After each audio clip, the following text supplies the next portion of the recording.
Hi, this is Shubham Devekar from Peak Power Consultancy. In this video, I will demonstrate our prototype that we have made for solar water pumping applications. Fault detection. Here we are detecting four kinds of faults: under voltage, over current and dry run. For fault detection, we are using variac instead of PV panels, and by varying the voltage and current, we will try to mimic the faulty condition, and then we will analyze the system response. So right now I have applied 160 volts. So let's start the motor. So now motor is started.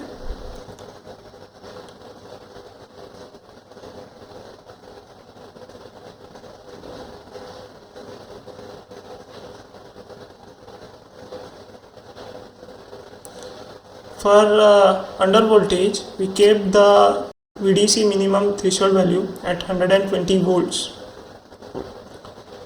So when the supply voltage went below 120 volts, motor will stop, as you can see here.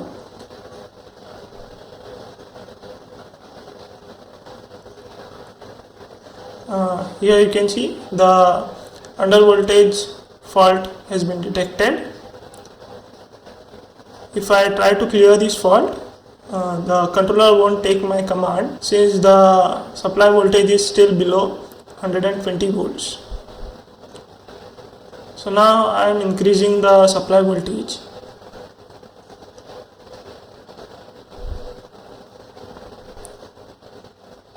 And now I am trying to clear the fault. So now the supply voltage is higher than 120 volts, so motor starts running again.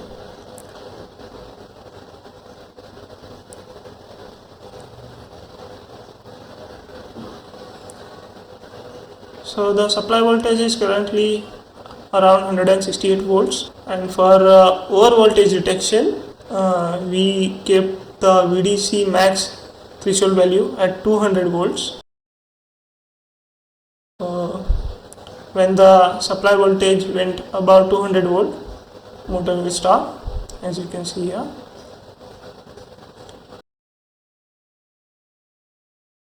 So now you can see the controller detect the over voltage fault, and if I try to clear this fault, the system won't take my command because the voltage is still above 200 volts.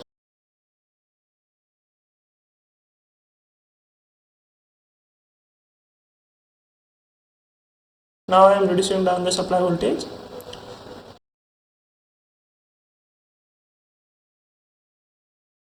The DC link capacitor will take some time to discharge.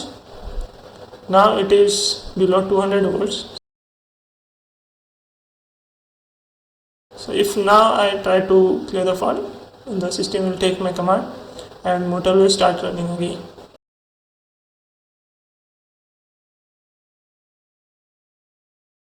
For overcurrent detection, we set the current trip threshold value at 9.5 amperes. So in order to create a fault, I am reducing down the threshold value to 6 amperes.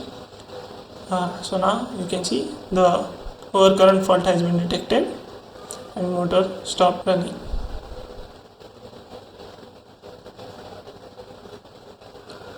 If I try to clear the fault, motor will start, and once the current IA went above the current trip value, motor will stop again, as you can see over here. And the overcurrent fault has been detected again. So now I am increasing the current trip value back to 9.5. And now if I try to clear the fault, the motor will start again normally.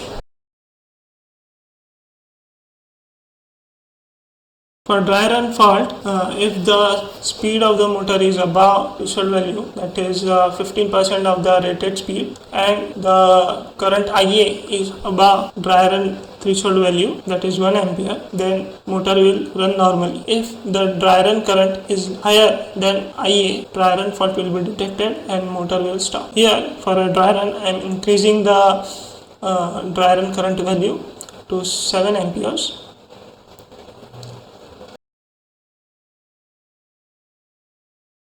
So now the dry run fault has been detected and motor stopped.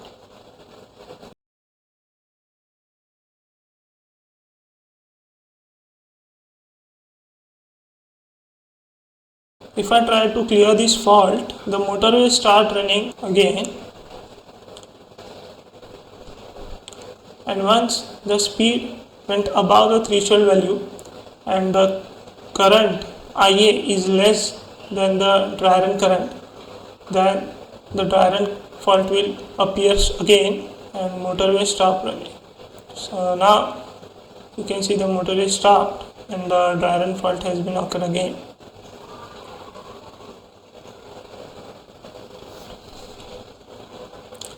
So now I am reducing down the dry run current back to 1 ampere, and now if I try to clear this fault, you can see the motor starts running.